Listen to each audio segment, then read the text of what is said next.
नमस्ते दोस्तों, कैसे हैं आप सब। उम्मीद करती हूँ आप सब अच्छे और स्वस्थ होंगे।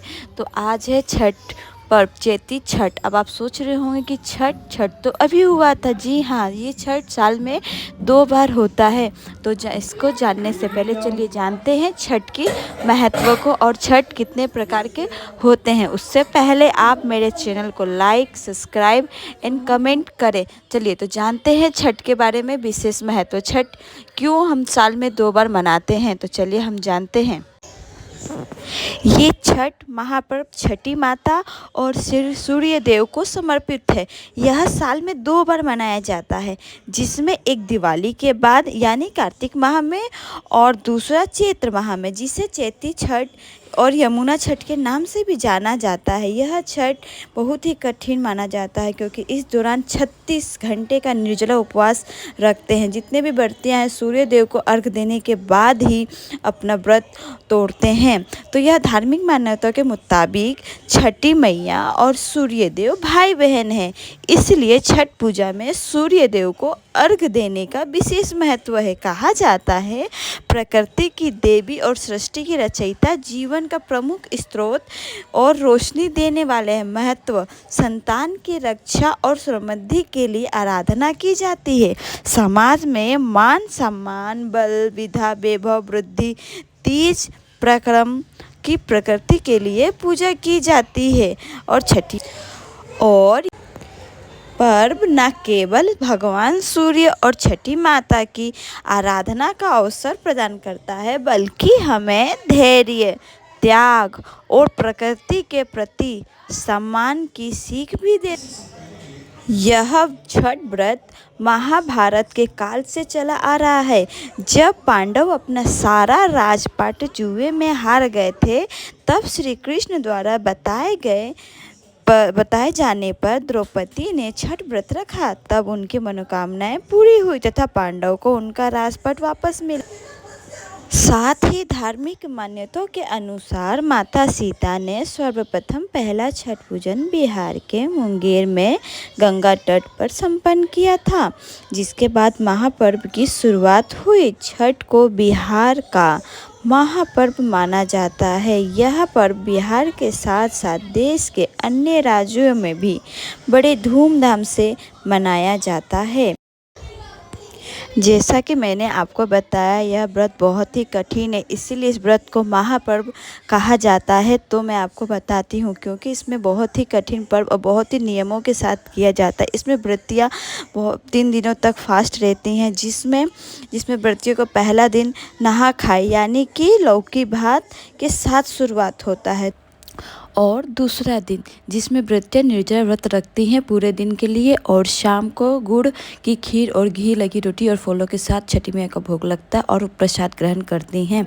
फिर आता है तीसरा दिन, जिसमें होता है संध्या अर्घ, जिसमें डूबते हुए सूरज को अर्घ देते हैं और पास की टोकरी में भी ठेकुआ चावल के लड्डू के साथ। और चौथा दिन जिसमें उदित सूर्य के अर्घ में, मतलब उगते हुए सूर्य को अर्घ देकर व्रतियाँ अपना निर्जला व्रत को समापन करती हैं। तो ये है छठ पूजा का महत्व। तो चलिए आते हैं वापस हमारी वीडियो में आप देख रहे हैं जैसे कि घर में हम लोग छठ पूजा घाट से आ गए हैं। संध्या अर्घ देने के बाद हम लोग घर में आ गए हैं। आ जाने के बाद हम घर में कोसी भरने की तैयारी चल रही है। कोसी भरने की विधि जैसे कि आप सब देख ही रहे हैं। अच्छे से वहाँ पे लिपा जाता है। लिपने के बाद वहाँ पर एक मिट्टी रखा जाता है। मिट्टी रखने के बाद फिर गेहूँ रखते हैं। फिर हम ये दिया और ये मटकी वटकी ये सब रखते हैं, और उसके साथ ही ये सब कलश भरते हैं। और यहाँ गन्ना जो छठी मैया को हम लोग गन्ना चढ़ाते हैं, ये जेंट्स ही भरते हैं अपने माथे पे दुपट्टा या गमछा उमछा रख कर। तो यह विधि आप लोग भी देखें, और ये पूरा विधि आप लोग पूरा देखें और लाइक सब्सक्राइब करें वीडियो। ना कोई और किया होगा, पता ना। यूट्यूब पर होगा या यूट्यूब पर हाँ बाइबली लोग किया होगा।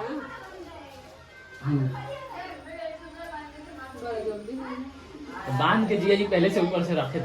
कैसे बांधते हैं? ऐसे कैसे बनता है?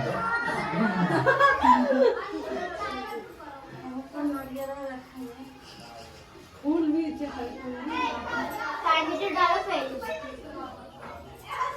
पंडित जी से पूछ लीजिए।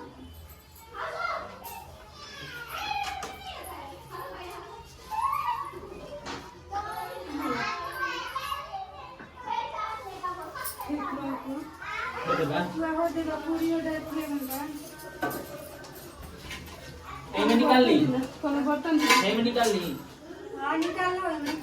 होते नहीं ठीक होते। 6 का लगी 7 को लगी तो कम से कम 6 लगेगा। इसके बाद हम सब अब ठेकुआ और फल फूलों के साथ दियों के साथ हम यहाँ पर अब कोसी भराएगा। और कोसी भरने के बाद हमारे यहाँ कुछ लोकप्रिय गीत होता है जो छठी मैया के लिए होता है, तो वो गीत आप लोग भी सुनिएगा।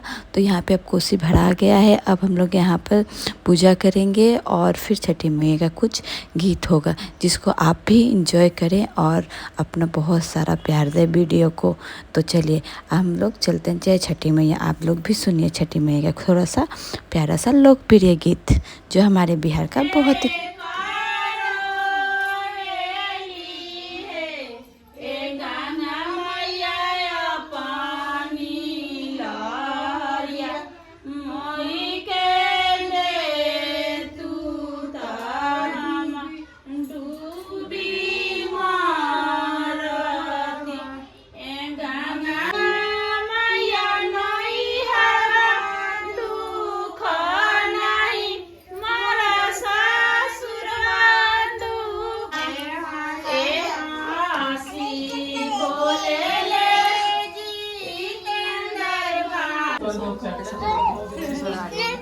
नहीं लगाई लो।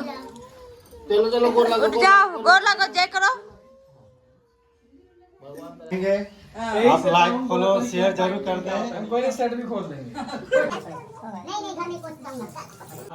ब्लॉग को फेमस कर दीजिए। ये मेरा टांग आ जाएगा।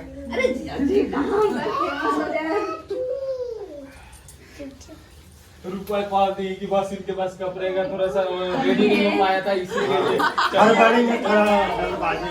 और इसी के साथ हम कोसी के गीत के साथ और कोसी भरने के साथ साथ हम यहाँ पे अब पूजा करते हैं, हवन करते हैं। और हवन करने के साथ अब हम यहाँ पे सब छठी मैया का आशीर्वाद लेंगे। और आशीर्वाद लेने के बाद हम इसी के साथ अगले दिन की शुरुआत करते हैं, जिसमें अब उगते हुए सूरज का अर्घ देकर व्रतियाँ अपना निर्जला व्रत को तो समापन करेंगी। तो हम आ जाते हैं अगले दिन घाट पर सुबह सुबह, जिसमें सूर्य देव को उगने से पहले हमें घाट पर आना पड़ता है और छठी मैया के पास हम बैठते हैं। इसी में से कुछ विधियां हैं जो हम बच्चों को काजल लगाते हैं, तो ये विधि सब चल रही है। और छठी मैया जब तक सूर्य देव का आगमन नहीं होगा तब तक हम यहाँ छठी मैया के पास बैठकर इंतजार करेंगे। जैसे ही सूरज देव का थोड़ा सा लालिमा दिखेगा हम सब चले जाएंगे छठ घाट पे। छठ घाट पे जाने के बाद वहाँ पर व्रतियाँ अपना सूर्य देव को अर्घ देंगे और अर्घ देते ही अपना व्रत को अर्घ देने के बाद अपना व्रत समापन करेंगे। दूसरे आँख में भी तो लगा दो। हो लग गया।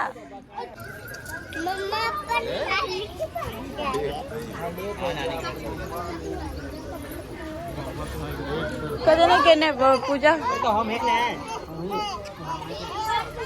आ जाओ।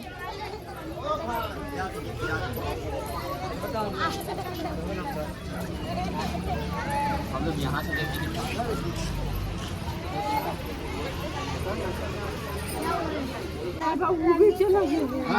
देखो आपने बेटा, आप नहीं बाहर आ जाओ।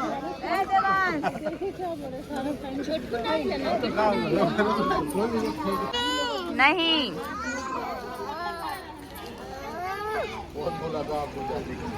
जाने दो।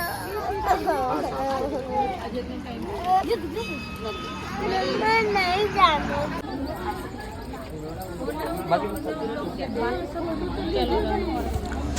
सूर्य देव को अर्घ देने के बाद अब व्रतियाँ छठी मैया का पूजा करेंगी और पूजा करने के बाद ही अपना व्रत का समापन करेंगी। जैसे कि व्रत का समापन करने के लिए वह गर्म पानी और तुलसी पत्ता और गुड़ को सेवन कर गुड़ और या अदरक का सेवन करके अपना व्रत का समापन करेंगे। यहाँ पे हमें जो व्रती जितनी भी व्रतियाँ हमें माता रानी का आशीर्वाद ले रहे हैं और टीका हमें लगा रहे हैं, सिंदूर हमें छठी मैया का लगा रही है और आंचल में हमें प्रसाद देती है हमें व्रतियाँ।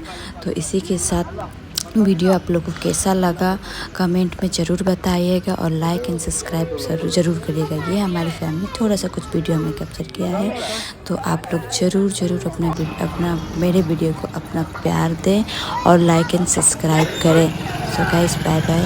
आप सब उम्मीद करती हूँ आप सब अच्छे होंगे और अपने घर में स्वस्थ होंगे। Bye bye guys. तैयारी हो गया लिपस्टिक को क्रीम लगा ले।